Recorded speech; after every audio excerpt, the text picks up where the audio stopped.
Game play চলতে আছে, আমরা চলে আসছি 4 নাম্বার রাউন্ডে। হিপহপরা যদিও 3 রাউন্ড জিতে, তোর কি মনে হয় হিপহপদের 3 রাউন্ড জেতার কি উচিত হয়েছে বা জেতার কি দরকার ছিল?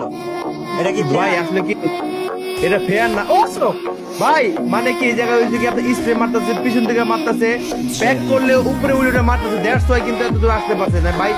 আমি যখন 1 vs 4 দেখছিলাম ওই টাইমে এত কিছু করে নাই, যে পিছন থেকে মারা, গ্লোয়ালের ব্যাক করে উপর থেকে এসে মারা।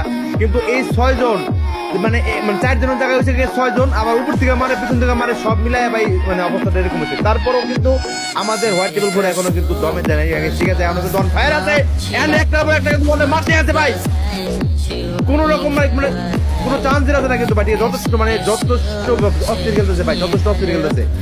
আর সব ধরনের মার ভাই ওই জায়গা মাইগার কোনো পাত্তা দিতেছে না, কি এর মধ্যে ঢুকতাছে ভাই, একবার এদিকে একবার ওদিকে, অস্থির অস্থির ভাই অস্থির।